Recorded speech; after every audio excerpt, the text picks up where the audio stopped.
Mo walked in this morning and was like, "You okay?" Because there's no music playing. Yeah, no, I like background music too, except when I sleep. Yeah, I can't do it when I sleep. But well, cool. Let's get into. Thanks for coming. Appreciate it. You showing up. Yeah. Welcome to the Casa. Yeah, thank you, Tim. And let's. So as I was telling you earlier, kind of the idea behind this is just getting people's stories, right? And because we're told a lot when we're young that you can do this, you can't do that. So let's start with that. Like, I know you were the first one in your family to go to college. So what led to that decision? Yeah, it's both my parents are immigrants, so they didn't really go to school. So for me, I was just kind of, I think, a dogged perseverance. I always wanted to be a doc, and I just ever since I can remember, and I just always worked hard. I always, and I wasn't always an A student. I didn't start getting A's till I was like probably in the 6th grade. But once I figured it out, I got straight A's through 6th, 7th, 8th, all through high school, and actually became my high school valedictorian. Nice. Yeah. So then it was just like, okay, where'd you go to undergrad? So I went to UC Riverside. Okay. Yeah. And it was kind of a weird situation. I was the high school valedictorian, but my parents hadn't done their taxes, so to get financial aid, right? Oh, yeah. So I didn't know the whole college thing, right? They're like, so it was kind of delayed, so I had to work full time. Oh, nice. Yeah. So it was tough. I was going to school full time and working full time. Yeah, and doing the pre-med thing. I was delivering pizzas. I was working at KFC, and just hustling, so I couldn't get any financial aid, so I had to pay for everything. Right.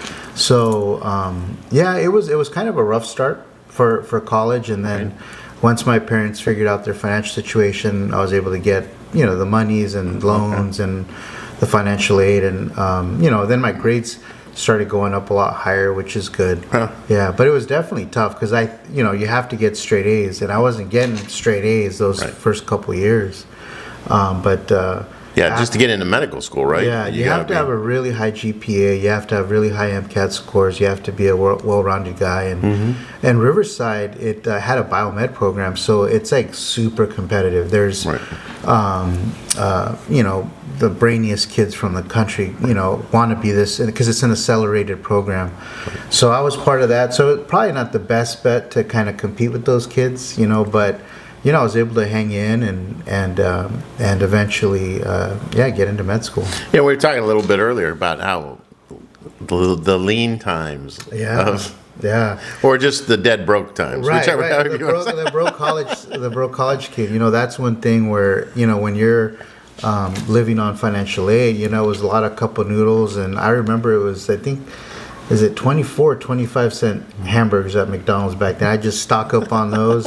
But it was tough times. I met my wife during that time. Yeah, that's what you're saying. Yeah, and I was like, we were talking about it the other day. I'm like, hey, honey, do you remember I didn't have a car?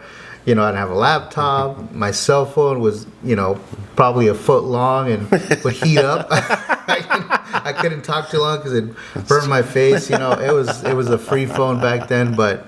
we've been together, over 20 years, and it's a cool story. She's a local eye doc here in town, and I'm obviously a family doc, so it's really cool. Yeah, that's awesome. Yeah. And then so finish up there, start applying to med schools. Yeah, right. We try to be a new learning curve. Right. So it was, when you don't do 100% well, you have to get your grades up. So I ended up, starting a master's out in Michigan State to kind of bump up my GPA. Right. And so I was there doing kind of a master's program, and I was like, I have one dream school. And so I applied to that one school, and I got into UCLA while I was out there. Wow. Yeah. So it was nice. And it was it was through the joint program. It was actually the UCR biomed program, so that you do your first 2 years there and your last 2 years at UCLA. Okay. So it was wild. So I applied there, and I got in, and it was 24 spots, so there was only 24 seats available. Right. How many applications were they getting at that time? It's typically, it was. I think for the 24 spots, it was like 6,000. Yeah, that's what. Yeah, right. It was The numbers are astronomical. Yeah, astronomical. You know, and so, you know, I think like everything in life, I went to UC Riverside for undergrad. I knew the admissions counselors. Right. I would always follow up with them. I knew the secretaries. And I was actually asking the admissions counselor one time, like, you know, why did you give me a spot, you know? And he's like, you know what, Raphael, we want students like you. You're always nice to the front office staff. You say hi to the cleaning staff. Right. You know, you're the hardest working kid we know. Mm-hmm. And yeah, so it's not always 100% grades or 100, because there's a lot of 4.0 kids with perfect MCAT that don't get into med school, right? Mm-hmm. But I think it's the who you are as a person, you know, your attributes. Now you need the basic GPA, the minimum, and you're not going to get in on a 2.0 or a 2.5, even a 3.5, you know. But it's something where, I knew them, and they gave me a chance. I did get into other places, but for that, it's like a dream school, right? Who wouldn't? And then my wife was still an undergrad, so so I went back, and I was doing my first years of med school. We got married after my first year because after my second year, I have to do the boards. So I'm like, and so we got married young, but she's a great woman for sure. That's awesome. Yeah. So I know, having talked to you, and like, I think that's a key piece of just life, right? Like people pay attention to how you treat others. Yeah. And I think that's a life lesson. I completely agree. I tell my boys, you have to treat people the way you want to be treated. You have to be respectful. Like for me, I think I've always had good manners, and I'll open the door, say good morning, thank you, you're welcome. So my boys, they're 7 and 9.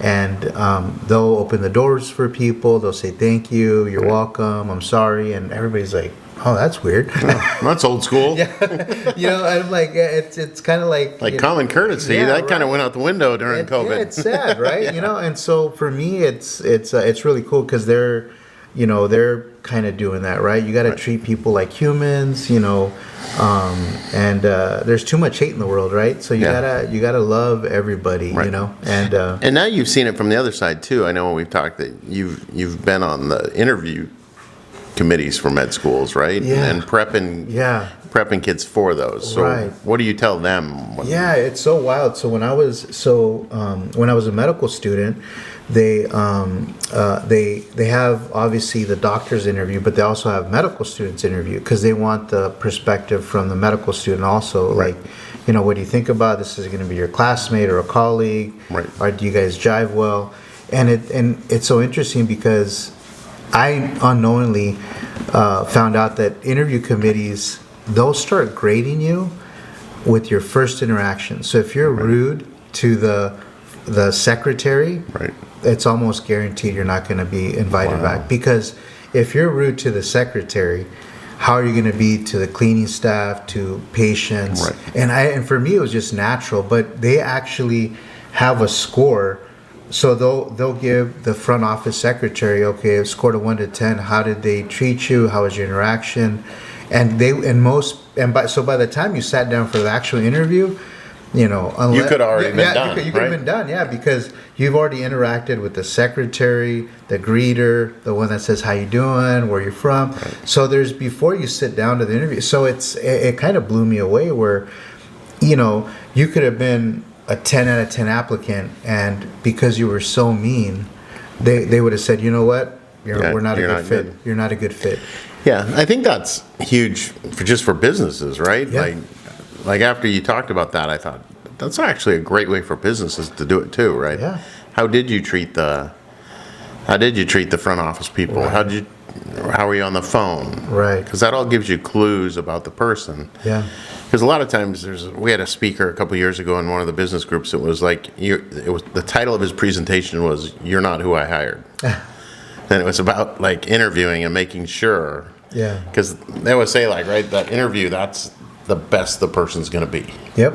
So if that's their best, then is this somebody you really want in your business? Is this somebody and you get really one want? shot, and that's the thing. It's kind of first impressions, and you get one shot. So, if and it's a hard lesson to learn if you've done everything right, and you get to that final step, Right. but it's you can't close the deal because you're not a nice person. Right. Yeah, and I think that's amazing and I think people overlook that too, right? Yeah. Because all you hear is, oh, if you want to get into medical school, you've got to be a super high IQ, books. And I think in the physical therapy world, so we need to look at the total person, not just the academic performance. Yeah. Because just like in my world and your world, you're working with people all day. Yep. Right. So Yep. and they're not all happy. They're not all. Right. They're coming in pain or sick and Yep. not really themselves, and you just can't take that. No, I completely agree. At UCLA, it was when I started, it was pass or fail. So before it used to be grades, A, B, and then the admissions committee said, for you guys to get into UCLA, you guys are A students, top scores. So if you get a C, you're a C among A students, right? So there's no need to create this competitive. So Right. they ended up just doing pass or fail. And what it does is it fosters, because even in medical school, it's cutthroat, right? If you want to be a neurosurgeon, you got to have. So what it does is it eliminated all that. Oh, okay. So you still have to do good on your boards. You still have to do, But it's more about learning the subject than it is Yes, like, it's oh, I more got a about- 98 and you got a 95 or a 97. Right. So it's more about learning the subject, getting along with people. We did this thing called problem-based learning, PBLs, where it's kind of a mock case. So like, okay, you have you either have an actor or a scenario. You have a 45-year-old woman with XYZ symptoms. What's your differential? Okay, why are you thinking like that? And so it was more. I think especially at UCLA, they were kind of trying to foster more human doctors because like even that's where I learned it. They're like, a lot of top schools we reject 4.0 students and perfect MCAT scores Right. all day long, Yeah. and everybody's like, how? Right. They're like, that's not all you need to be a great doctor. Right. You have to be. You have to have human qualities, right? Because you're dealing with the public, you're dealing with people, and nonstop. and you're representing our school, Right, yeah. right? So Yeah, we don't want people going, oh my Yeah. God, where'd that guy graduate from? all those kids from We're not hiring anybody from that yeah, school again. right. No, and it's true, and it's about reputation, and I think Right. they did a great job fostering that, where. And it's not just in medical school. Once you leave, it's real life. When you're out in the community, you got to work with other doctors. You got to communicate. You got to play nice. You got to be able to juggle a bunch of stuff. So let's talk about the reality of becoming a doctor, right? So you get out of school, you're done, you pass the tests, and then all of a sudden you go to work. And was it what you thought it was going to be? Yeah, what a slap in the face. So when you're training to be a doctor, that we have this thing called doctoring, right? So you have about an hour, 60 to 90 minutes to spend with a patient. Right. And you get a good history, a physical exam, and then you go talk to the doctor, and the doctor's like, oh, did you notice this? You're like, oh, man, you go back. So it's a learning. Missed that one, yeah. Yeah, I missed that one. It's a learning process, right? But then once you become a resident, so once you finish medical school, you're a doctor in training, which is a resident. And then, so it goes, your third year, you got about maybe an hour a patient. Your second year, maybe an hour patient every 30 minutes. And by your third year, it's a patient every 15 minutes. So you're moving. They slowly get you into it. But then once you're done with residency and you go, your first job, it's like a patient every 7 minutes. Like they double book your 15-minute slots, sometimes triple book. Right. And it's a quantity thing, not a quality thing. Right. And it just, for me, I was like, man, what did I sign up for? This isn't what they promised in the brochures. Yeah, right. I was like, man, it was tough. I had a lot of deep conversations with the wife. because I was, I was like, I don't think this is what I want to do. Right. I'd see 80. I remember one holiday Monday, I don't know what holiday, I saw 100 something patients by myself. Oh my gosh. It was a patient like every 4 or 5 minutes, and I was by myself. It was in a local urgent care, and I think after that day, I told my wife, I'm like, honey, this isn't what I want to do. This isn't medicine. I was overwhelmed, and then after all that, you go home and another 2 or 3 hours finishing your notes, charting, Right. Charting all night. Yeah, it was, and it's just you start over. Yeah. Yeah. So just repeat every day. Yeah, right? every day. And then I was doing urgent care on top of that. So I'd be, 8 to 5, regular job, and then typically 6 to 9, 6 to 10, and weekends urgent care. So it was just, never saw the kids. The wife was like, hey, honey, the boys are acting up, Who are you? Yeah, right. They don't recognize you. Yeah. Mom, there's a stranger in the house. Yeah, right. That's your dad. He shows Right? up every once in a while. Yeah, that's when I was like, I kind of had a, question kind of what I was doing, Right. and that's kind of where, I, the whole mental health clinics came about. Yeah, and that's an interesting story, right? So Yeah. you're burned out. It's not what you thought it was going to be. 60 to 80 to 100 patients a day, Yeah. and trying to keep up on the charting. But I know you had a buddy that was doing this. So Yeah. first of all, Yeah. explain the membership-based Yeah, medicine. so membership. So what I do, the formal name is called direct primary care, but it's essentially a concierge practice with a lower entry point, and we don't bill insurance. Right. So it's membership based. It's I say it's a modern approach to a vintage concept. It's the way medicine was practiced in the 40s and 50s, even 60s, Right. Before insurance was involved in primary care. Yeah, and that was another interesting thing I never thought of until you were telling me that the insurance used to not cover primary care, right? Yeah. So insurance, until about, I think don't quote me, till about the mid 70s, did not include primary care. It wasn't until Kaiser kind of started with insurance for primary care, and then the big insurance. And so insurance before that time was only for hospital visits, specialty visits, kind of emergency, like catastrophic. It was truly catastrophic. It wasn't until about, I want to say, the mid 70s with Kaiser that they started including primary care. Right. And back then they used to reimburse probably 4 to 5 times what they reimburse now. Yeah, that's Yeah, crazy. so the doctor was like, yeah, sign me up. They gave them all the patients, paid them a lot, and then, as we know, reimbursements have gone down. Which then, in the medicine world, that's the hard part, right? Because everybody talks about, inflation and expenses going up. But in the medical world, we can't adjust our prices. Yeah, and that's exactly right. And if you're an insurance-based practice, you can't charge extra, you're outside of what the insurance pays. Right. You can't charge more for co-pays, you Right. can't charge You have to for- bill everybody the same, Yep. even if you know you're only going to get Yeah. a small percentage of what you bill. But the Right. rules are you can't change your billing for the different insurances. Yeah.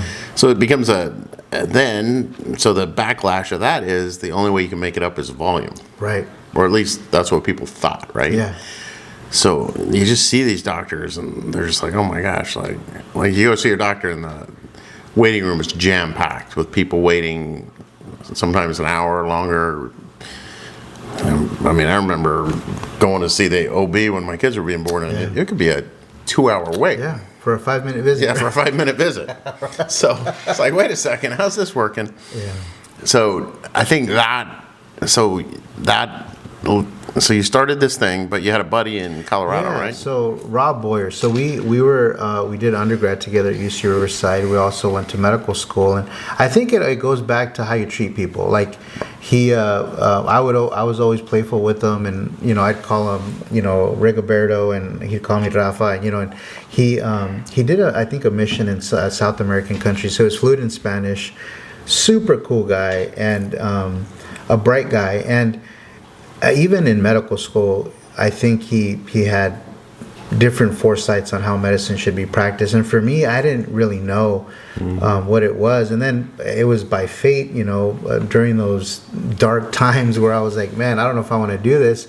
We happened to link up and we're talking, and he's like, how you doing? I'm like, man, I don't like this primary care stuff. And he's also a family doctor, and he's like, Rafa, not liking primary care, what's going on? I'm like, it's I'm seeing too many patients, and it's not what I want to do. He's like, you got to come check out my clinic.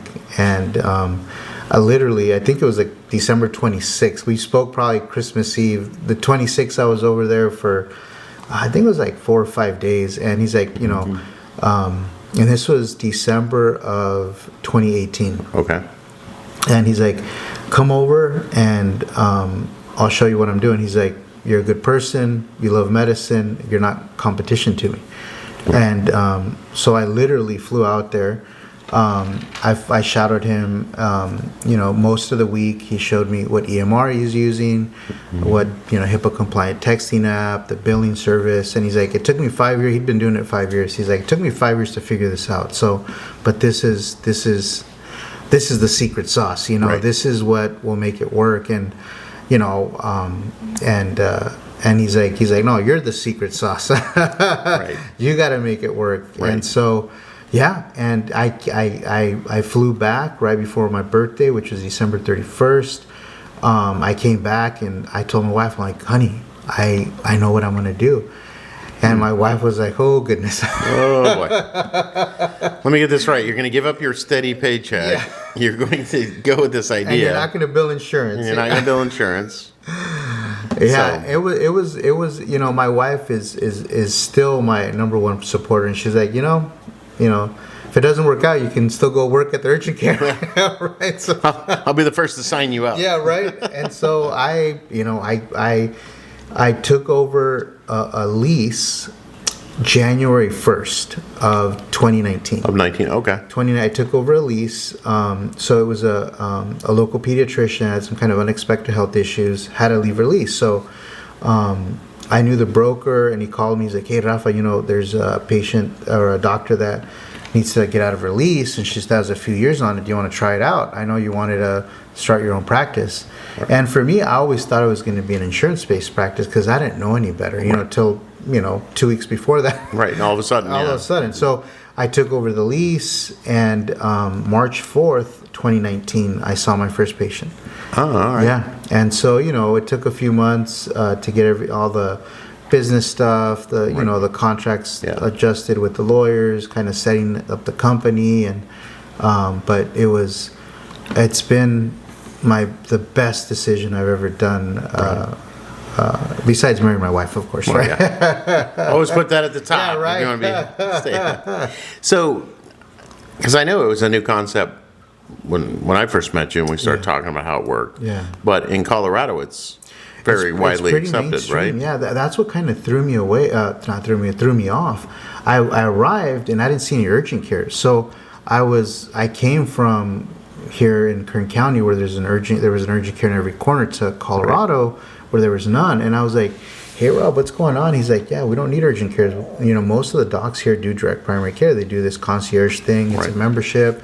We do primary and urgent care stuff together, so there's no need for them. And I was like, man, that's wild.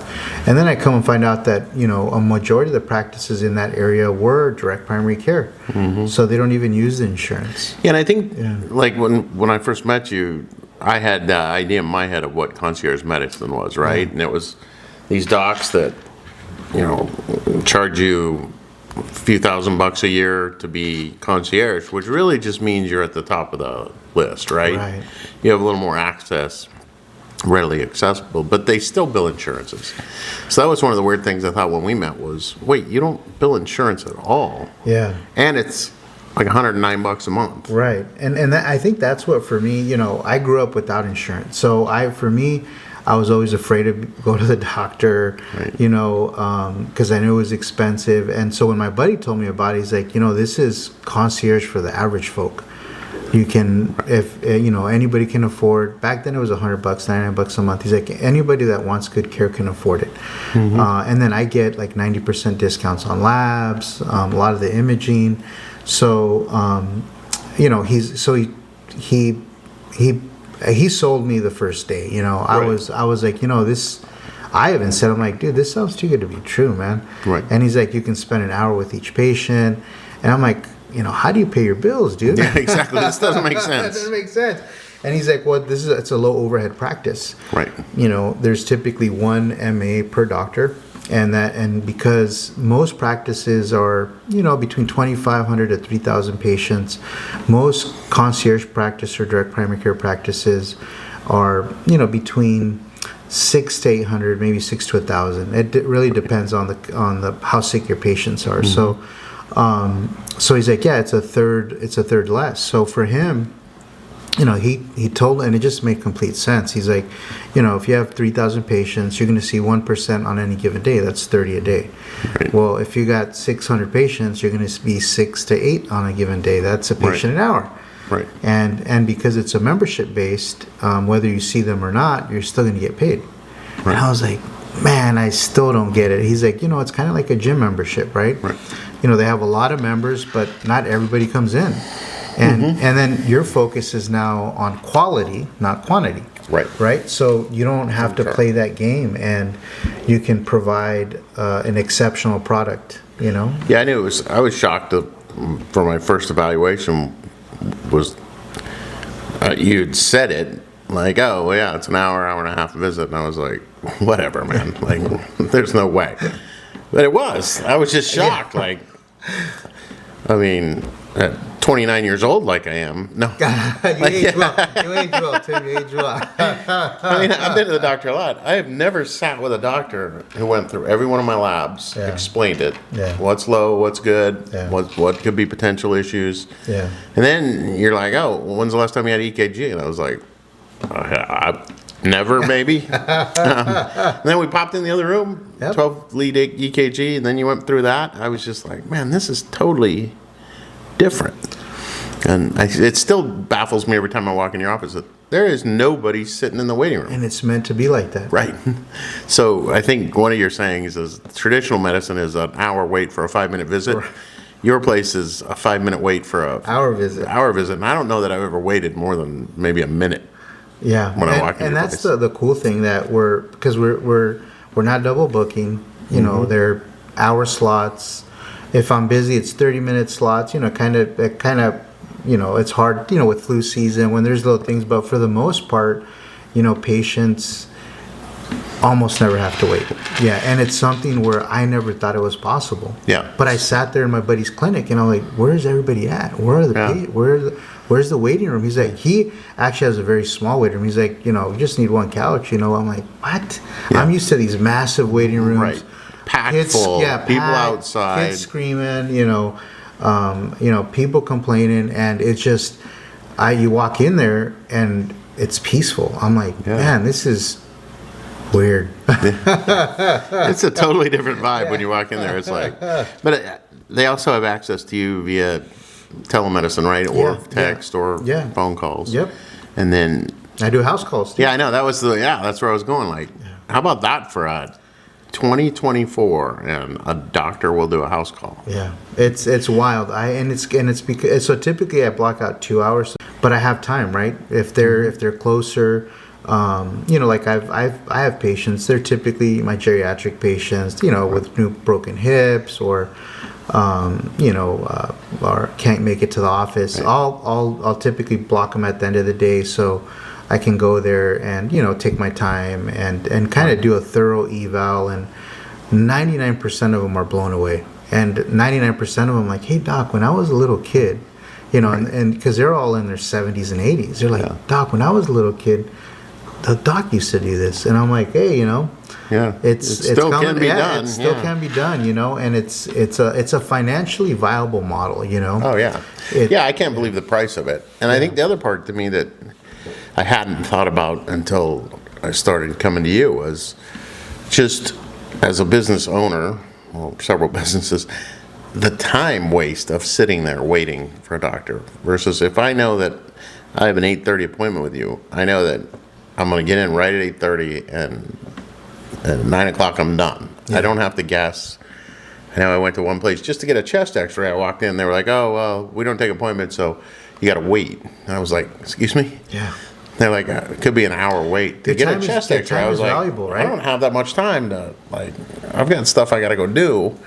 So I think for business owners and just anybody that's busy, that you just want to get the work, get what you need done, and then get out and not, I mean, before it was like, hey, I got a doctor's appointment.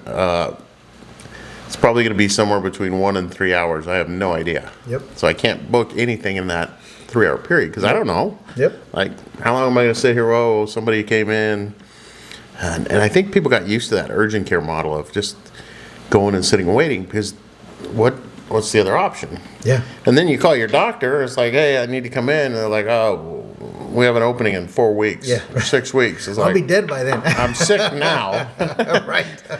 Yeah, by then I'm not going to be sick, so I'm not going to book this. Right. Because I need help now. Yeah. Oh, we'll go to the urgent care. Yeah. So it just became the offshoot of people trying to see.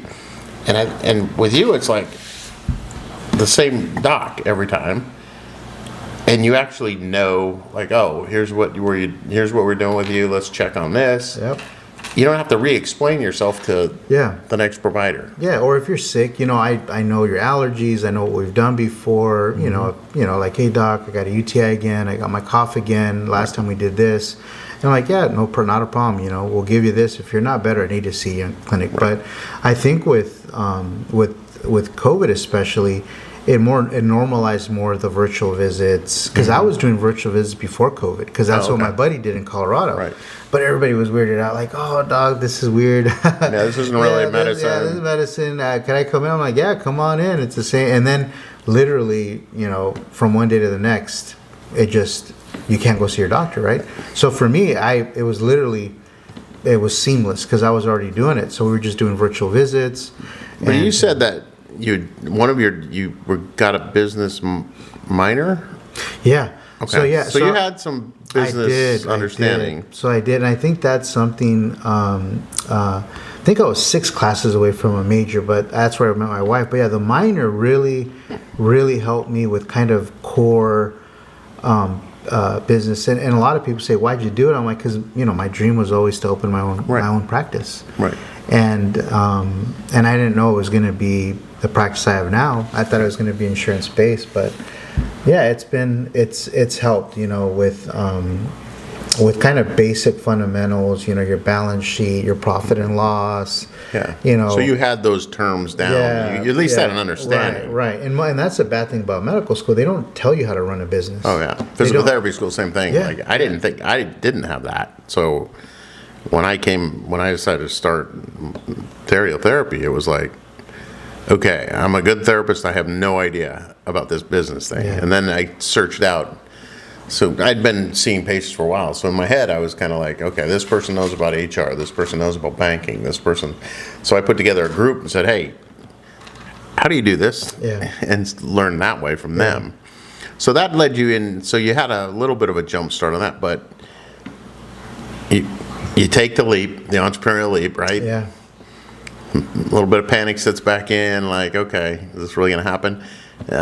Talk about that initial marketing plan. Like, how did you get the word out initially? Yeah, and I got to give credit once again to my friend Dr. Boyer and with the Trailhead Clinic. So he basically, it was basically a franchise without being a franchise. Right, okay. He said, you got to spend a lot of money up front. You got to work on, I didn't even know these terms, brand recognition. Mm-hmm. They got to see hear you, see you, or watch you 30 times before they'll even consider you, right? So you got to blast the market. So I was spending, over $10,000 a month for a year just in marketing, and it was all his crew from Colorado. Oh wow! Yeah, so it was the same crew that helped him develop his brand. The same. Get the word out. Yeah. Yeah, I think it's one of the big misconceptions, especially these days with marketing, that it's actually harder to be seen.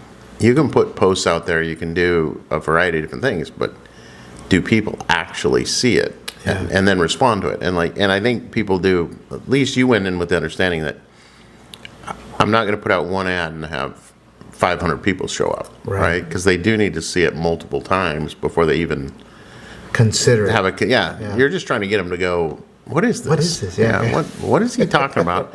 Because it's a totally different model in Bakersfield and even California. But this area, I'd heard of other docs than concierge, but it was always that, hey, I'm already coming to you. Oh, I have a concierge business thing now, so if you pay me this much money, you're in that level. So when I saw yours, it was like, man, how does this actually? But then it was I could see the genius of, wow, this is really cool.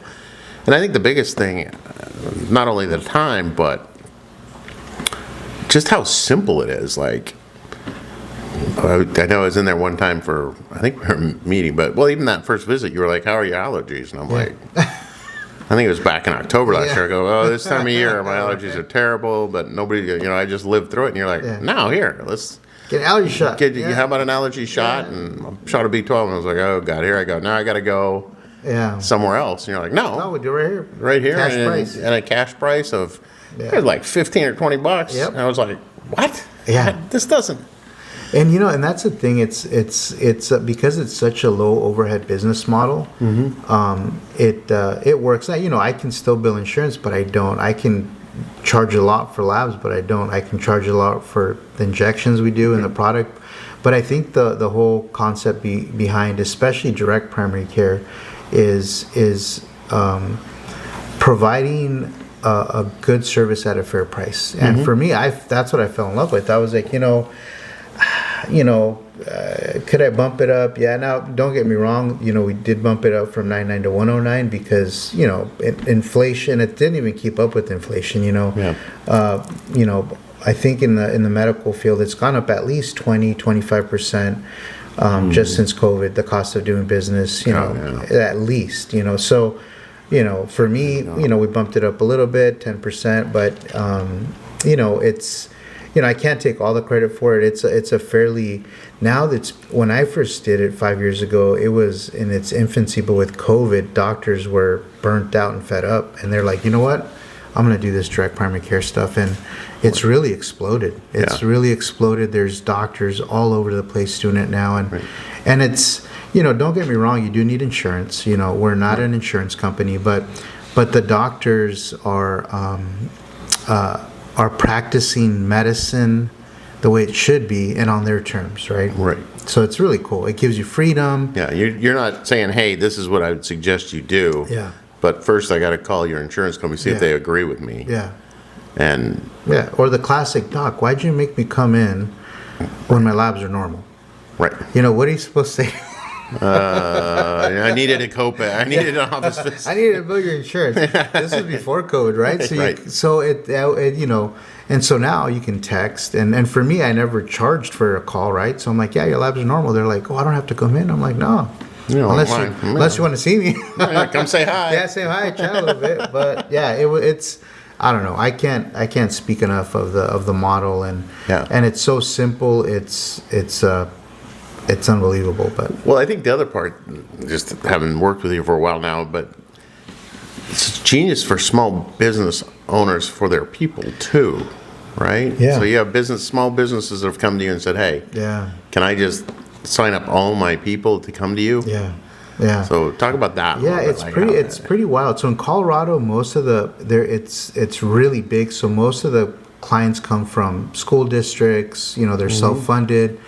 Kind of captives, so that's how big it is. But here locally, it's so new that I couldn't convince anybody to do it. And so my buddy in Colorado was saying you got to focus on individuals. So once I got to a comfortable number where the bills were getting paid and I can pull a salary, I'm like, you know what? Let me see if I can throw it out there and see if businesses would be interested, because I know in Colorado that's the majority of it. And I was part of a business group when I first opened up, and I convinced a few businesses to enroll themselves and their employees, and they're like, doc, this seems too good to be true. I'm like, well, right, because the amount you can save on it, right? Yeah, and it's it's not insurance, but the businesses I charge significantly less, probably 40% less than the normal price, but it's a service where their patient or their employees can come, VIP access, Right. And it's just it's a I think a great employee perk. Right. And Well, there's actually cash saving, right? Oh, 'Cause yeah. you're not dinging your insurance all the time. Yep. But just the time saving. Yep. Of if, you at work, your employee calls in and says, hey, I don't feel well today. Yeah. I'm trying to get an appointment. I'll let you know. Yeah. This is like immediate, Yep, right? Yep. I have guys that they'll literally they'll go show up. They weren't good, and their supervisor say, "Go to Mint, go see Wesso." Yeah. Yeah, and I'll see them the same day. So that's the beauty of it. Like we have our visits, so I can typically squeeze in, a patient for the same day, if not the next day. Right. But the employers love it because they're like, "Doc's going to see you today. You're not going to be waiting 3 hours in urgent care," or. Right. And they'll be back, back to work if, they need a Toradol shot or an antibiotic shot if they're sick or, Right. an allergy shot, whatever, B12, whatever it is, they'll back to work. And I think most people and most employees, they want to get better to go back to work, right? Right. So when you get them back, and I think the companies, they love it because they're like, I think it shows that they care, right? Right. It shows that, I'm paying for this service so you can stay healthy and to show that you care. And I think if you ask the employees, they're like, man, he's paying for all this stuff. I'm like, yeah. He's like, they don't realize that it's affordable, but for them, it's they probably still, yeah. they see it as he paid for my shots too. I'm like, yeah, but it's something where I think especially when you get large companies, that it gives more of a home kind of what's the term, more caring. It shows that they value their employees, and I think the employees, because they verbalize it, like man, who does that, Yeah, exactly. Yeah, I think it's a way to stand out for business owners to say, look, and as a cost savings, if you could bump up, a lot of the guys I know have captives. Yep. For work comp and for healthcare Yep. captives, because every year our insurance goes up Yep. 15-20%. Yep. Well, it doesn't take a rocket science to figure out that's 100% in 5 years, right? Yep. Yep. So it's doubled. So how do you control those costs? Sign them up with me. Exactly. Sign up for Mid-Medical. Yeah, no, it's because so we don't bill insurance, right? So it works great with these captives and these self-funded plans because you have a set fixed cost per patient, per employee, right? It's between $70 and $99 a month. So that your primary care and urgent care costs are going to be capped because Mint's going to take care of it. So that's why it works in Colorado, because you're able to control that primary care. Yeah, you're not waiting to see what was done and getting some huge bill where you're like, wait a minute, what happened on this? Yeah. And so it's more preventive care than reactive care, right? Right. If you come in, I'm like, oh, hey, did you do this? Did you haven't you done your labs? Right. So and when you know your doctor and they know you trust them. Right. And I'm bilingual, so I have a big company, a cattle ranch that signed up, and a lot of their employees are Spanish speaking only. So it's a great fit because they feel comfortable, right? And they feel. Some of these guys have worked for the employer 30 years. I'm like, wow, and so I think it's a good way for the employer to say, hey, I care for you. Thank you for what you're doing. Right. Now get better. Well, and it's human capital, right? Yeah. I mean, that's what we talk about in the business world is like, but if they're not at work, I can't produce what I need to produce. Right. So the healthier I can keep them, Yep. or if they do have, tweak their back or roll an ankle or wake up sick, yeah. if I can get them, the faster I can get them back, the better. Yep. And Yep. for their mental sake too, right? Yep. I mean, there's, like over the years, we've talked about like the globalization of pain, right? That we used to say, back 30 years ago when I went to school, it was like, oh no, it's the nociceptors in the body feel the pain and it tells you that you have pain. And now we know that that's true, but there's also a globalization of the pain. So basically your brain tells you how much pain you have. Yeah. Right? Pain tolerance, right? Yeah. So and people are like, oh, it's just horrible, excruciating. Well, to them it is, Yeah. but the longer it stays there, the more it gets in their psyche. Yeah. Yeah. Where the physical, actual nociceptor pain of your nerve fibers Yeah. could be gone, Yep. but in your head, you're still having pain. Yep. So, just coming from the sports medicine world, it was always our thing. Like, the faster we can get somebody back to playing, Yeah. not only is it the body can heal, but mentally, they don't get caught in that That's a great point. mental down low, right? Where like, Yep. oh, and it was always funny, like being an athletic trainer, because you always knew when the first time the person got hurt, you got to see the real them. Like, Yeah. but the first thing that runs through an athlete's mind is, my career's over. Right. This is done. I blew my knee out. Yeah. I'm never going to play again. So it starts almost immediately. Yeah. And then when you can tell them, no, look, this is what's going to happen. Yeah, you tore a ligament or you Yep. tore a rotator cuff. You're going to need surgery, but we're going to get you back Yep. as fast as possible. Then they know that there's that hope, right? They're not Yep. just stuck in, no, your career's not over. As a matter of fact, I can probably make you faster or Yeah. jump higher, Yep. because now you're going to take your training serious. That Yep. you need to be in shape. So I think the mental side of it is big. And I think it is even in your practice, now that I think about it. It's that if you're already sick and you don't feel good, you go to the urgent care or to your doctor's office and sit in a room full of other sick people. It's like, Right. it's just depressing, man. It's like, at least I'm not like that person. Maybe I do feel a little I better. had it bad. I thought I had it bad. Hey, geez, what happened there? Oh, it's so true. It's so true. I tell a lot of patients that your mental health affects your physical health, and it's kind of the same type deal. And oftentimes, even in medicine, I'll do a workup and I do all these, all this. I don't spend it, but I do all these labs. Everything's back. All this imaging, everything's comes back normal, and I'm like, after that, I'm like, how's life? How's your family? Right. What's going on? Yeah, what's going on? And now I start that first sometimes, because you'd be surprised how people express pain or hurt, and it's just anxiety, depression, Right. sadness. It's wild. Yeah, and I think part of it is, for some people, that becomes their persona. Yeah.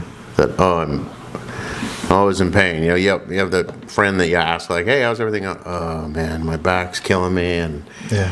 I'm like, okay, but how's everything else? Like, Right. but they get caught in that persona. Yeah. And it's that, I think it's both ways, right? Your mental health affects your physical health. Your And physical health will affect your mental health. Exactly.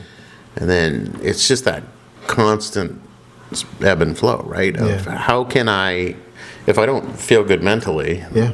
then I'm not going to go exercise. I'm not, Yeah. when that's probably what you need to do. Yeah, and exercise, we use a lot of antidepressants, but exercise, just a brisk walk, increases the same hormones that we use to give you for your mood. So just running or walking is great for mental health. Have you seen, because I know some of my other guys in the business group, but with the pandemic, the amount of the mental health, Yeah, and I think anxiety, and yeah, especially in little kids. My boys were in grade school and elementary, and I was home, and you can see the other kids, and there's no way that distance learning did not dramatically affect the mental health of kids, of parents, of grandparents.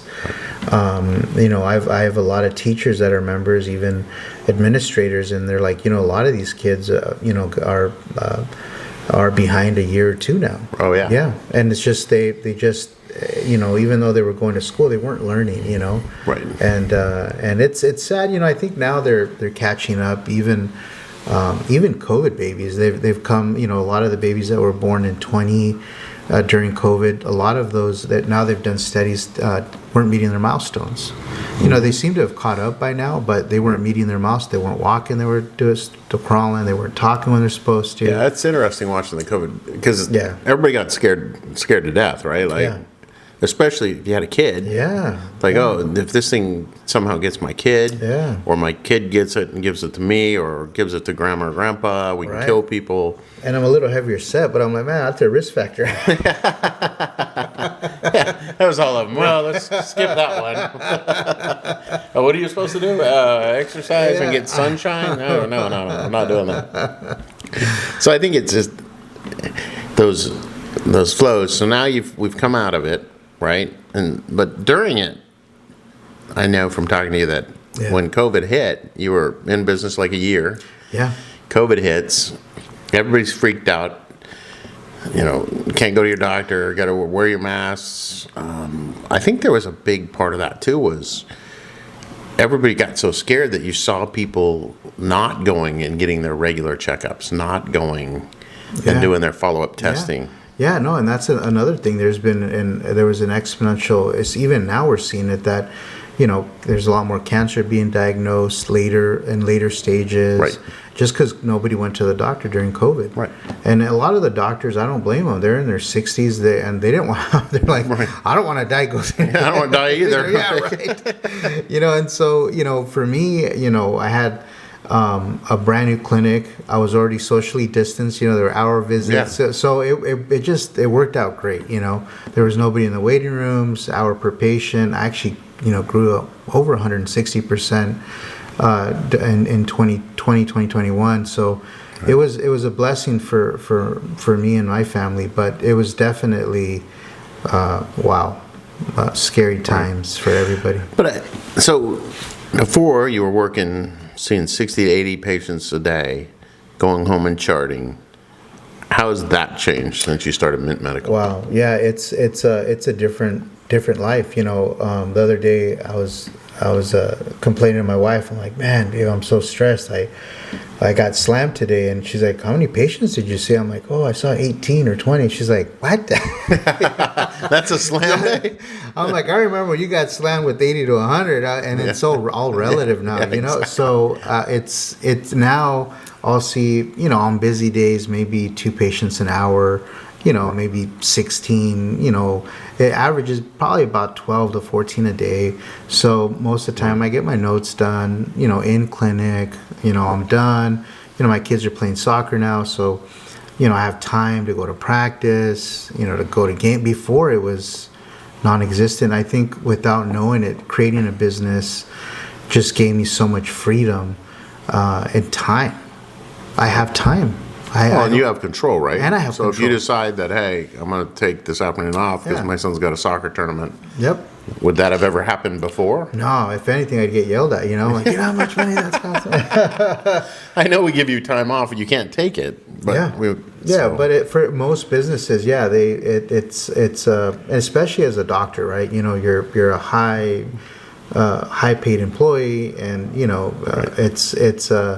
it's typically frowned upon if you miss. You know, I rarely missed as an employee, and I still rarely miss. I don't think I've missed a sick day since I've opened. You know, I've taken days off here and there, but yeah, it's something where, I think being the business owner is a whole different thing. And then with the model that is conducive to time. I think that's one thing, like you were talking about. Time is very important for most people. Mm-hmm. It's valuable, and you can't buy that back, right? Right. Yeah. There's no.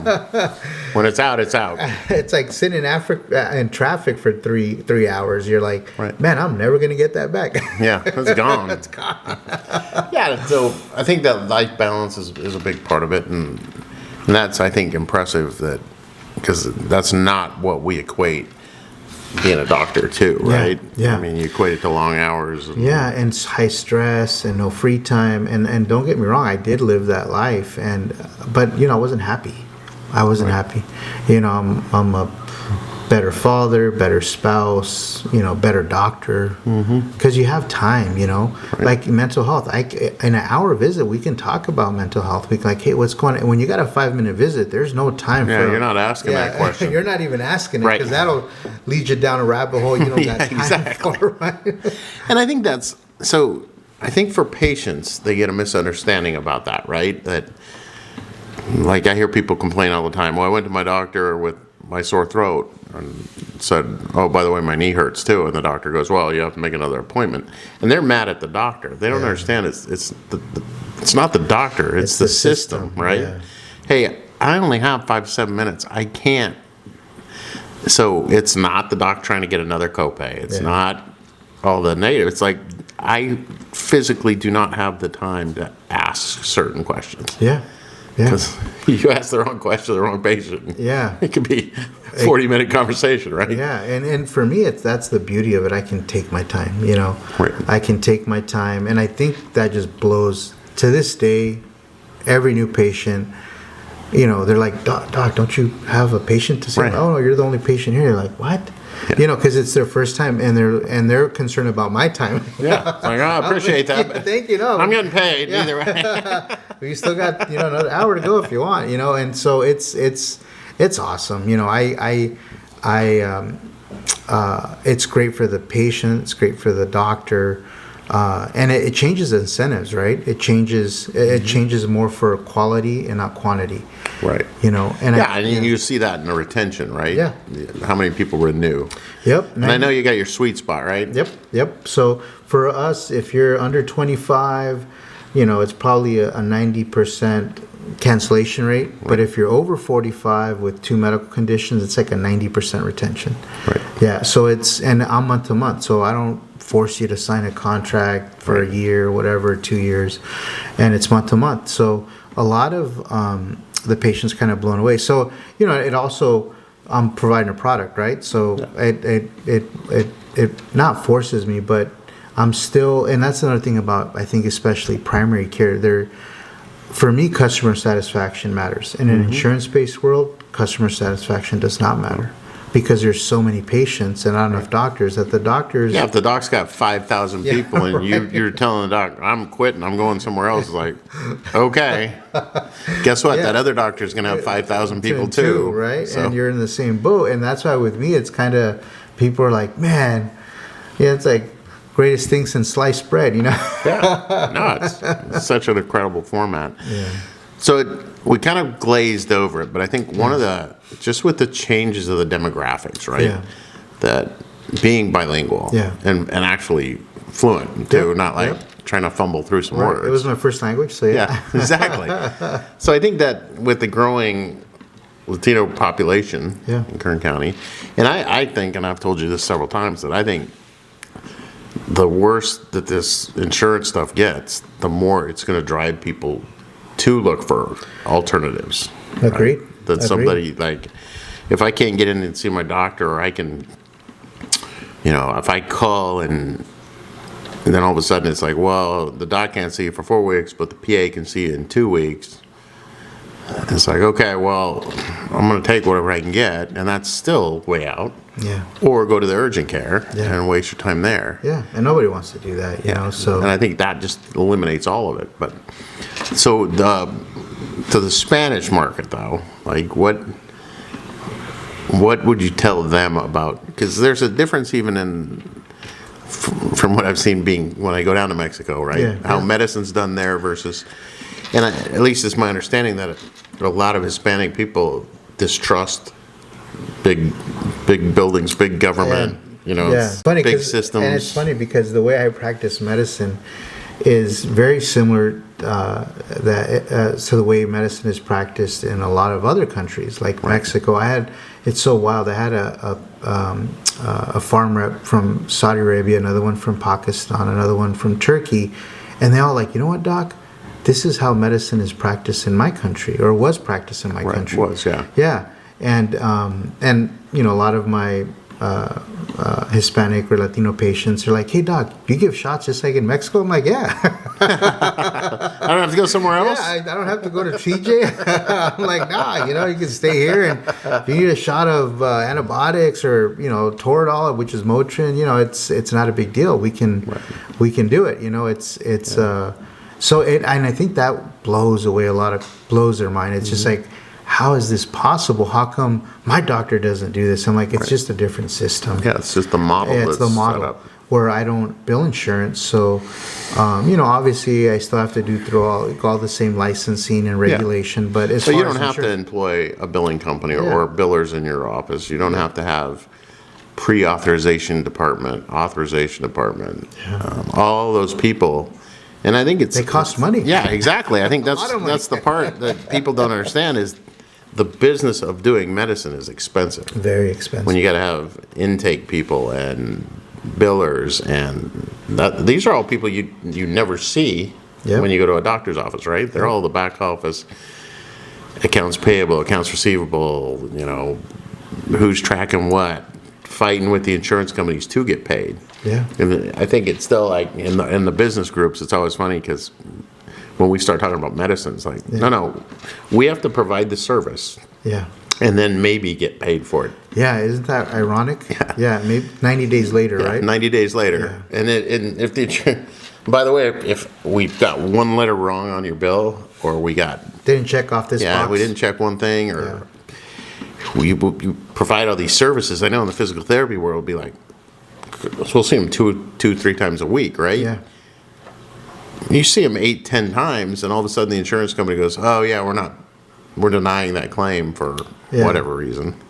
It's like, I can't go back and take back the all service. that time. Yeah, I can't go back and go, "Hey, give me my therapy exercises back." And that's the wild thing about what I do is that it's neat because we're all on the same team, the patient and the doc, right? It's not me like, "Oh, your insurance won't pay for this. Oh, your insurance won't do this." It's like, how can I help you? Right.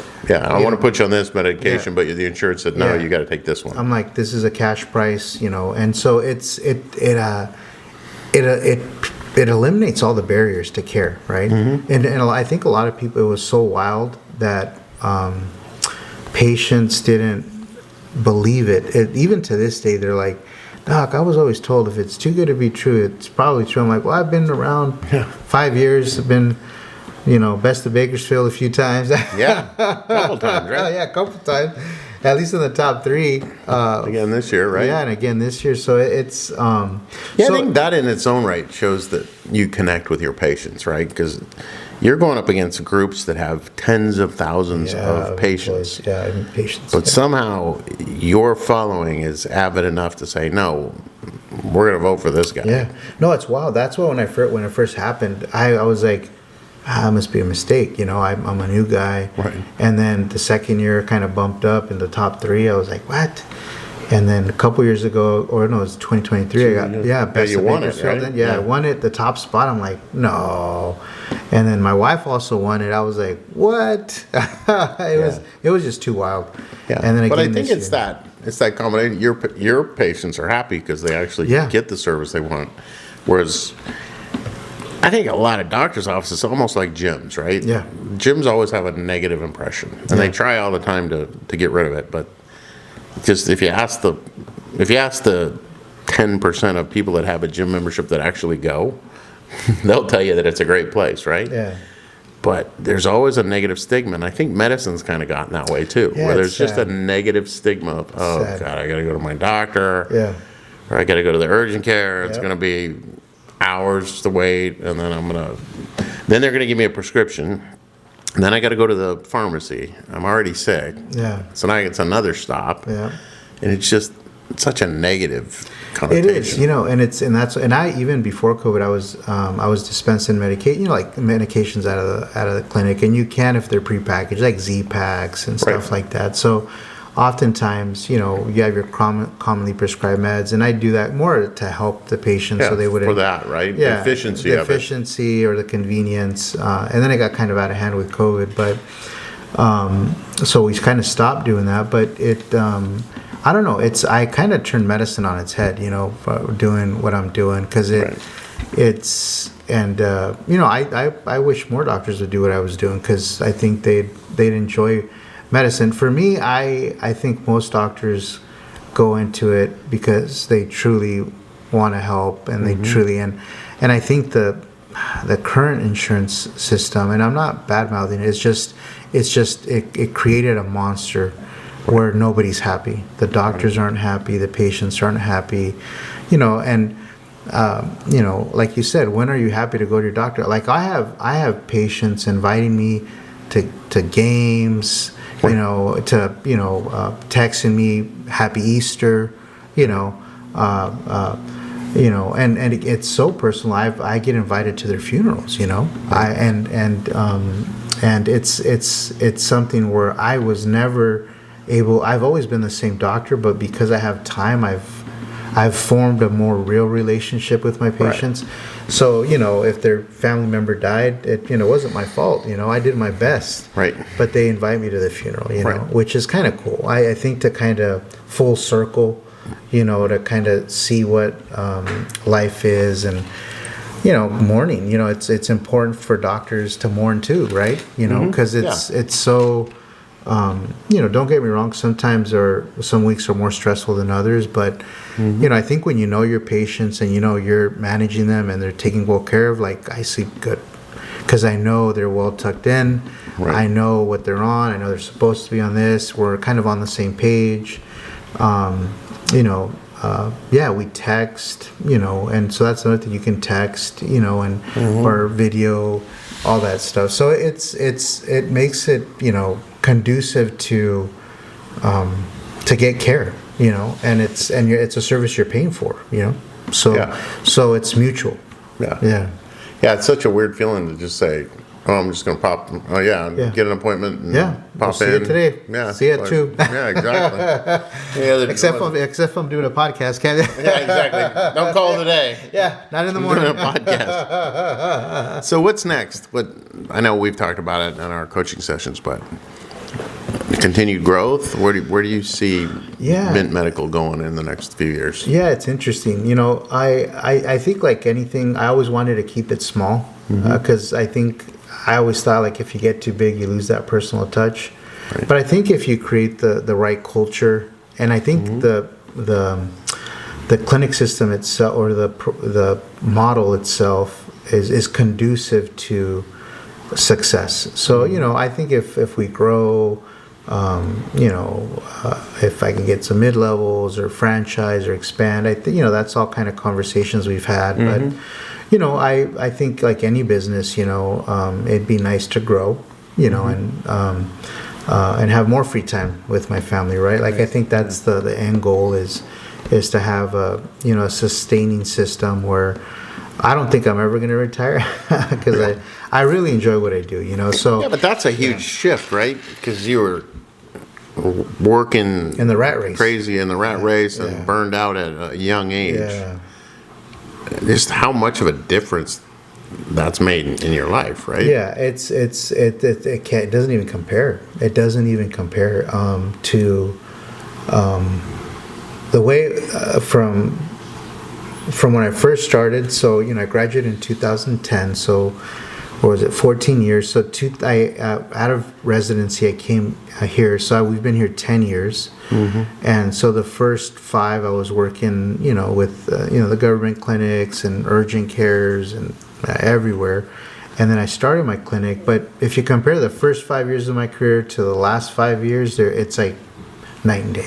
Yeah, but that's what you already said, like, right? Like, you had the conversation with your wife, like, I don't think I can do this. Yeah, I think and the ironic part, I told her, if COVID would have hit and I wouldn't have had my clinic, I think I would have just changed careers because I was burnt out before COVID. Right.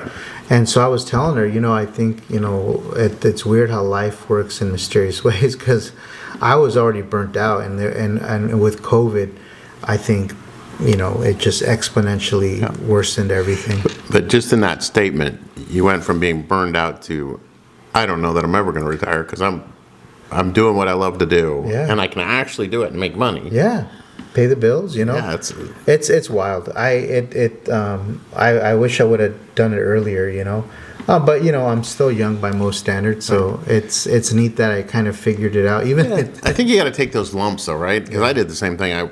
I worked for a well-known clinic in LA, and then worked for a big corporation, then worked for a small, locally owned one, and it was just like I just never felt like being in the right place. But had I just come out and jumped into a practice, I wouldn't have those experiences. Right. No, and I come 100%. I 100% agree, because I think all those experiences, like I worked as a chief medical officer, I was, a clinic manager, whatever you want to call it thing, so you kind of learn different stuff that you can't be taught, you kind of get thrown into it. You're like, oh, this is different, but then when you start your own business, you're like, this is what's going on, Right. Yeah, and I think it gives you that connection with other doctors too, right? Yeah. Say, Yeah. how's it going? Yeah. Oh man, I'm burned out. It's just horrible. It's like, oh well, I'm not. Like, how's things with you? Yeah. Oh, pretty Yeah, that's rosy. why I don't ask. 'Cause I feel- It's one of those questions you don't know. Oh, you know how it is. How No, about them no, I Dodgers, don't. I don't. I'm like, I have a lot of close doctor buddies that are burnt out, and I've told them, like, dude, you should start something like this. I'll help you, man. A lot of them commute from out of town, and and I'm like, they're friends. I'm like, you're not competition. There's plenty to go around. Right. You're a good doc, and for me, it's kind of like what my friend Dr. Boyer did for me, Yeah, and you're I want to mentor. pay it forward. I'm like, Right. you know what? I didn't get charged. He didn't charge me a penny to Right. do this, and a doctor friend. If I can help him be happy in doing what I do, I think that'd be. I think it happens to us all the time where we get into something and we just think this is just the way it is, right? Yeah. There's no other options. Yeah. When there actually are, we just can't see them because we're in the weeds of just Right. trying to. And for me, it's. I think it was part being naive and part being burnt out. I told a lot of docs what I wanted to do. When I came back, and they all thought I was nuts. They all thought, like, don't waste your time. We've been doing this for 40 or 50 years. It's the way it is. And for me, I was like, well, I don't like the way it is. Right. And I think my whole life I've always kind of pushed the boundaries. Right. And I've always, and it's probably. I've just always been in tough situations all my life where, starting my own business is tough again. I think a lot of family members are like, why are you going to start a business? You're finally a doctor, Right. good salary. Yeah, what's the matter with you? Yeah, That's right. not. I'm not happy. Yeah, exactly. It sucks. And so I think for me, I think just my personality in general, I'm not afraid to kind of I guess be an entrepreneur, Yeah. just kind of try new stuff Yeah, and give it a shot. Give it a shot, And I think it was genius, right? Like, you didn't go out and say, I'm going to create something that hasn't existed before. So the people that were telling you that, oh, what are you, crazy for doing this? It's like, I didn't just come up with this on a whim. Yeah. And I even went told and them, my saw buddy it. in Colorado is doing this, or your buddy in Colorado is crazy too. Yeah. Right? You're all crazy. Like, Yeah. I was like, well. you're all crazy until it works. And then all of a sudden right. it's like, oh, okay. Yeah. And then that's, I think, the wildest part is that it's working, it's working. And I'm happy. I don't know. It's just, it's pretty wild, Tim. It's The pivot points of life, right? Yeah. I mean, it's just the different evolutions of what we go through, because it would have easily, you always had the out, right, of going to undergrad and saying, oh, well, things are getting hard. I don't have food to eat. Yeah. Maybe this isn't right. Don't have a car. Trying to impress this girl, Right. but I don't have a car. Right. Live in a lousy apartment. Like, really, I do have something to offer. Yeah, no, and that's the thing. And my wife, she's an amazing person, and she's best thing that's happened to me. She's a super calm and bright woman, but it's funny because it's I think you only come across people like that once in your life, and I got lucky. Yeah. I mean, to have somebody that is supporting, and it's interesting that you guys both became different kinds of doctors. Yeah. But then now you're both entrepreneurs too. Yeah, she's a business owner too. It's just, and I think we feed off each other, because she opened up her little practice inside the Sam's Club a year before I did. And she's like, hey, honey, you got more free time. You can, adjust this. You can adjust that. You can make it your own. So, it's so funny. Like I've read hundreds of business books and did the minor. and she has natural business smarts. Like it's like I had to read it 4 times. She's like, "No, this is what you do." I'm like, Right. "How did you know how to do it?" It's just she. Yeah, it just comes. She comes to her naturally. Like she's like, "That doesn't make sense, or you're gonna lose money doing this." And it's like, "How do you know?" And she's like, I'm like, "Wow." I'm like, I missed that chapter in that business book, and she just naturally, Right. Yeah, I think it's one of the things that I try to tell like young couples, whether it's my kids or anybody that's young and thinking about getting married. One of the things I tell them is make sure it's somebody who's going to grow with you. Yeah. Right? Yeah. Because if you fall in love with that person that at whatever level, you would think that you'd want that person to grow and become a better person. Yeah. But a lot of times they don't, right? Yeah. So I think having a spouse that understands it and supports it. Yeah. Because if not, It's a battle. yeah, you could have gone home and faced the battle again, right? Yeah. So yeah, and I think it's like any team. We're Team Westo at our house, Right. So mom, dad, and the boys, so we're all on the same team. If one of the boys wins, we all win. If one of the parents wins, we all win. Right. It's kind of, we're our own little tribe. We're a little team. So it's we, even though it's individuals, we all celebrate. And I think it's I don't know, and I think it probably came from my wife, probably a book she read about cohesion. Well, I think that's an important thing, though. And it's easy for hard-driven people, right? To get through medical school, you have to be a hard-driving person. Yeah. It's easy in life to not celebrate. So I think the fact that you guys do it is another spotlight into the kind of people, right? Yeah. Because there's a lot of people that just don't celebrate anything. Like, birthdays aren't a big deal. So what? You graduated, or you got straight A's. Well, that's expected. Yeah. Versus, no, that's awesome. No. Congratulations. Let's celebrate it and acknowledge that you did something great. Yep.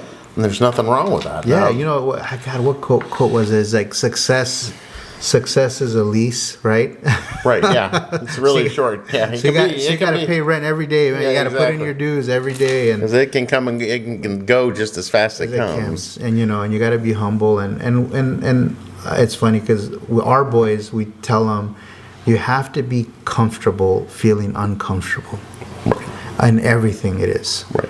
It's a new soccer team, a new teacher. That's where growth comes in, right? Growth comes in when you're uncomfortable. Yep. If you're comfortable, you're not. There's no chance for growth. Starting a new business was the most uncomfortable thing in the world, right? Especially when it was new. But my boys are like, it's like I think my wife and I were talking like, how did we? And it's like you have to feel comfortable feeling uncomfortable, right? Because that's the only way to grow. Yeah, and I think that's the thing that anybody that's thinking about being an entrepreneur, going to business for himself. Oh yeah, for sure. If you're doing it because you think you're going to be comfortable, don't do it. You're in the wrong world. Stick with your day job. And as soon as you start getting comfortable, it's time to change something, because that's what I always told everybody as I was growing the company was, when things get too calm, it scares the hell out of me. Yeah. Because it's like, this is a little too calm. There's got to be a storm somewhere that I'm not seeing. And and it's I think in the business world there's always competition, right? Mm-hmm. So it's like any sport or any business, you either have to provide a better product, more affordable, or have a significant more value than the other business to stay in business, right? And I think, like you said, it's so interesting that you say that, because we're always trying to push our uncomfortable feelings, right? Mm-hmm. Okay, we're good here, but what can we do to be better as doctors, as businesses, as parents, as spouses? What is that next step? Yeah, what is that next step? So it's that's just having that growth mindset, though, right? Yeah. And I think you have to have that to stay in business. If you have a stuck mindset, and I think it's the whole conversation of abundance versus scarcity, right? Right. So, like you're saying, trying to help other doctors get started, it's because it's an abundance mentality. There's plenty of people out there that need this. Yep. I don't need to hang on to my little corner of the world. Right. And so it is that step of, okay, now it's getting too comfortable. What's the next one? What do we want to accomplish? Yeah. And is it on the life side or on the business side, right? Yep. And just making sure that it's all falling through, because I know like your boys are playing soccer and scouts too, right? Yeah, like you got scouts. into a bunch of stuff. We were doing the scouts. Now the practices are kind of interfering Yeah. with scouts. But I'm an Eagle Scout, so I really love scouting. Right. It kind of created who I was. And the boys, they like scouting, but they love soccer. And for me, it's and then unfortunately the soccer practices interfere with the meetings. So. Now they're on all-star teams, so it's now we're traveling. It's like, oh my god. So, but there's This seemed like a great idea, but now all of a sudden I got to be traveling all we gotta over. go out of town. I'm like, oh my god. But I think it's all neat. Like I kind of always go back to my wife because we talk a lot, but she's like, do you ever remember having such a good time and just watching the kids play? Mm-hmm. I'm like, man, I don't. It's like awesome. It's like. Seeing your kid do well, or I think more than anything is have a passion. Like for me, I had a passion for school. My wife did too. So, my kid having a passion for soccer where he's working harder than everybody else. I'm like, that's passion. Right. How you chase that ball. That's Right. grit. And it's not because you're yelling at him to do it, right? Nope. He He's just doing knows, it by himself, right. and he's coachable, right? And that's one thing. And oh, dog, yeah, coach did this, coach did that, and I'm like, you got to feel comfortable, feeling uncomfortable. Okay, Yeah. it'll register one day, son. You gotta feel comfortable, feeling uncomfortable, and your coaches, your parents, they're trying to make you better. They're not trying to pick on you. And I think it all goes back to just kind of life in general. But that's even celebrating the right thing, right? You're celebrating the passion and the love of the game, not, Right, winning. oh, did you win? Yeah. You didn't score a goal today, Yeah, so you right. didn't play well. It's like, no, you ran hard. You did everything you could do. Yep. Sometimes we know in life, sometimes you run into the team that's better. Yep. And that's why we love soccer, because it relates to life so much. Right. Because the kids, if it's a last place finish or a first place finish, I'm just as happy, because the way they played the game, the love for the game, teamwork, passing, getting along with others, Right. Helping a kid when they fall, just basic human stuff. Right. It's like, I was like, man, I couldn't have taught him all that in one lifetime. It's in one game he learned Right. it all. Right? Yeah, you can see it all. Right. You get knocked down, you got to get back up again. Right, you fall again. Hey, walk it off, A son. little dirty, yeah. It's like, all right, we'll fix it up later, but let's just Yeah. keep. Because I think that's been one of my pet peeves in sports, especially with youth sports, is the goal to teach people to understand the game Yeah. or to win. And too many times it skews over to, in baseball, how many runs can I get across the plate? Right.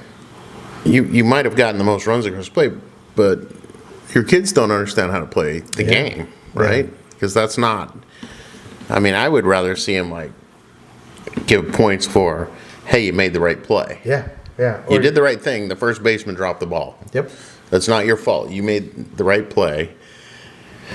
Or the pitcher, threw the ball in the right spot. And, okay, the infielder missed it. Yeah.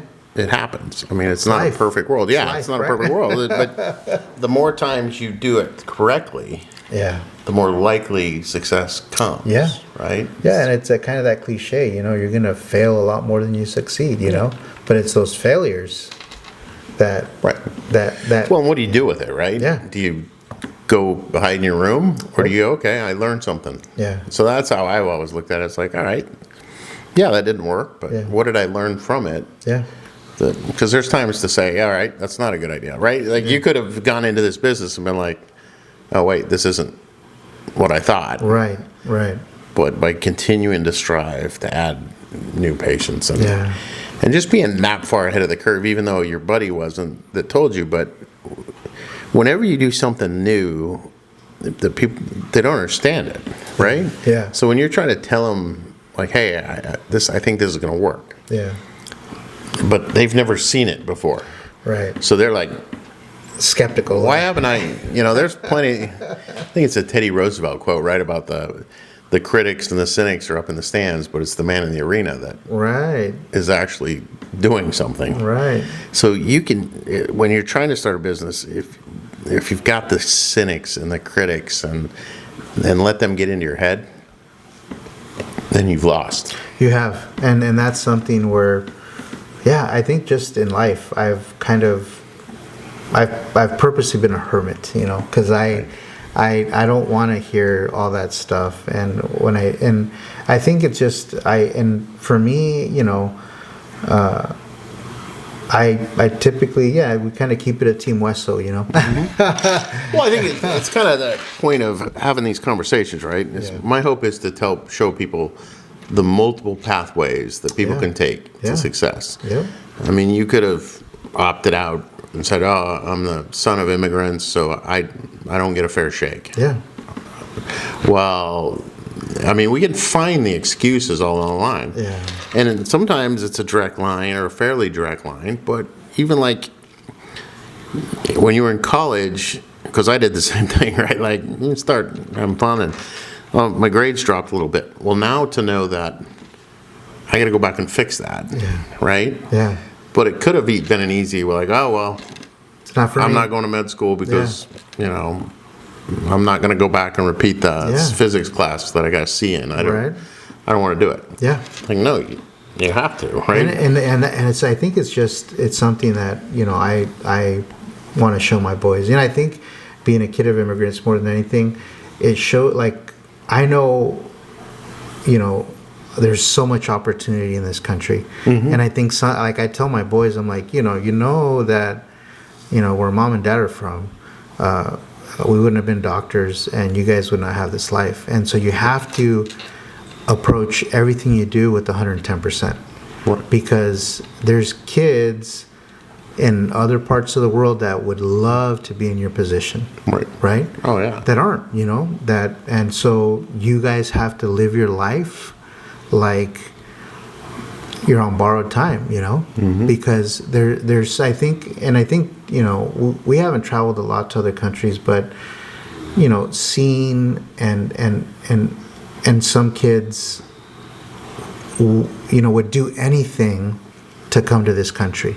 Right. Or parents, right? Right. And just for the opportunity. When you got kids here that, I'm like, dang it, Yeah, you got everything right there. And you're still not utilizing it. Right. So for us, we try to tell our kids, like, Well, that's true, though, because I think, like, when you look at the just demographics of how people are doing, I think there is still that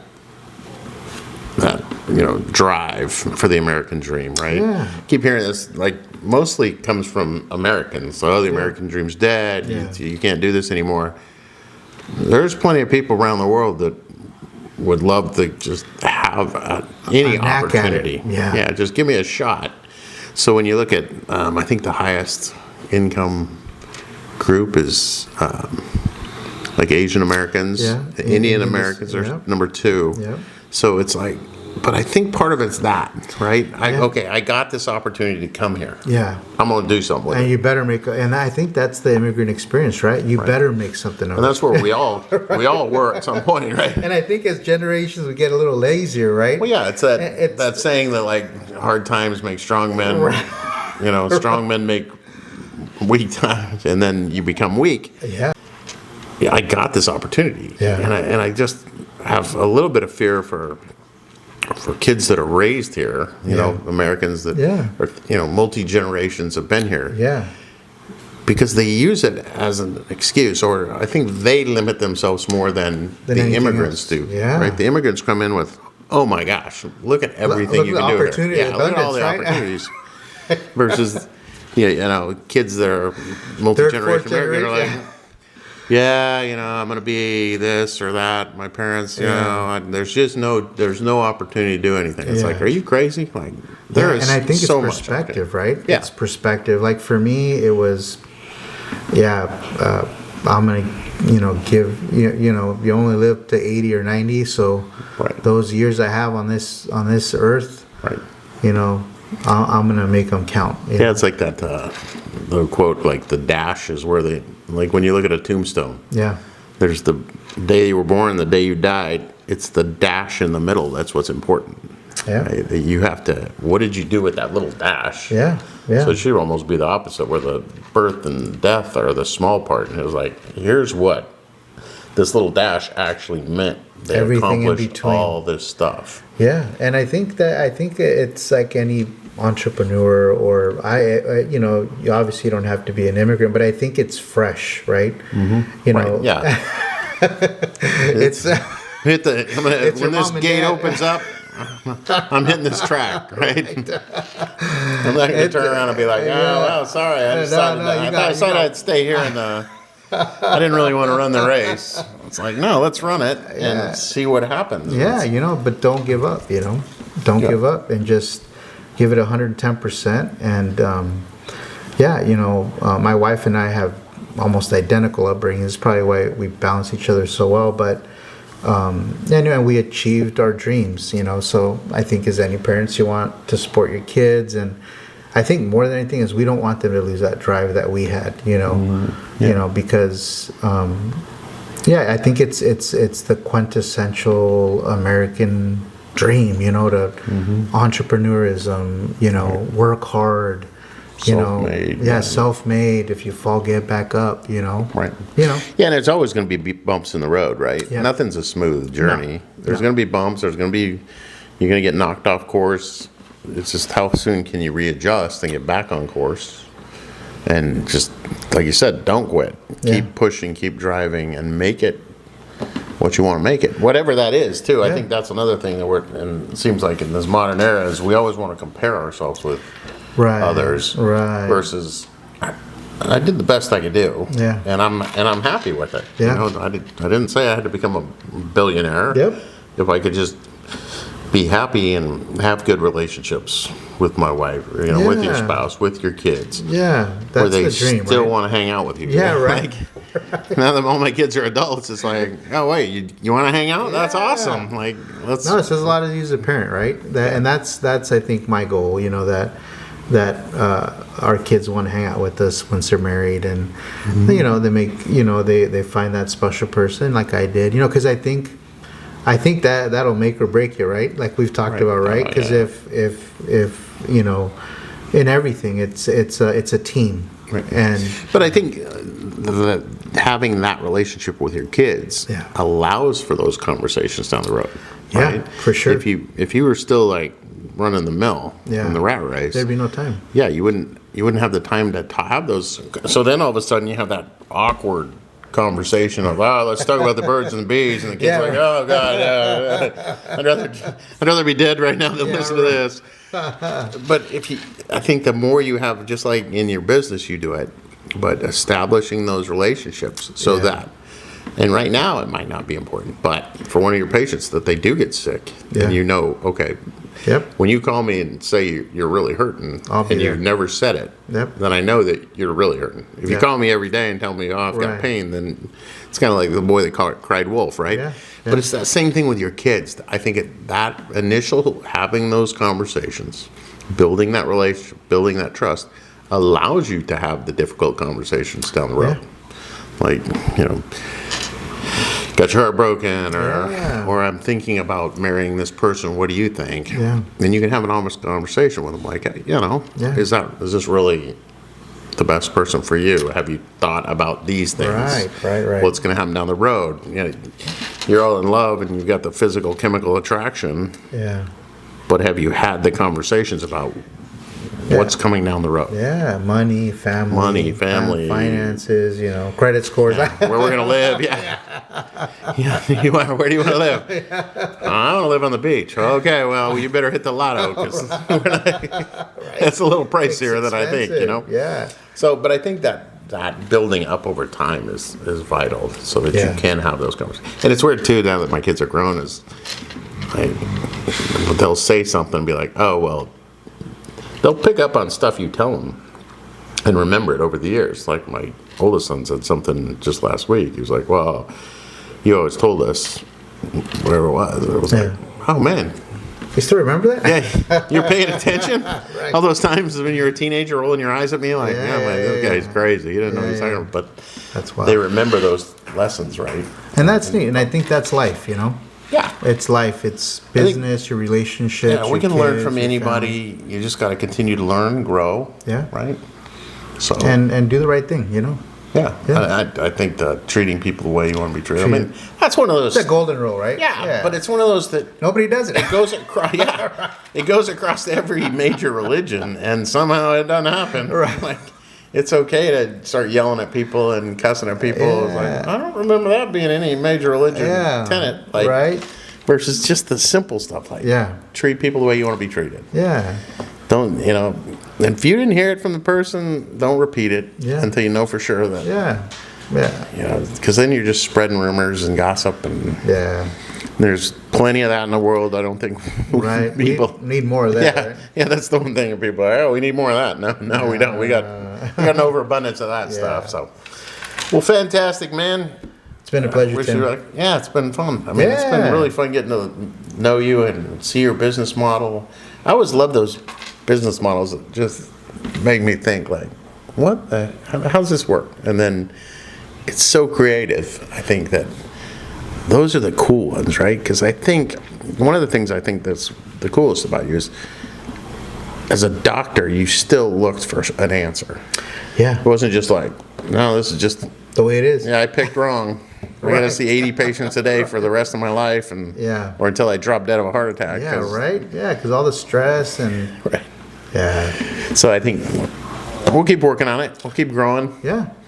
and see where. That's the goal. I'm so curious to see where this thing goes over the next couple of years, because I think Yeah. it's going to blow up. Well, People that's get the it. goal. Awesome, man. Thank you, Tim. I'll see you soon. Alrighty.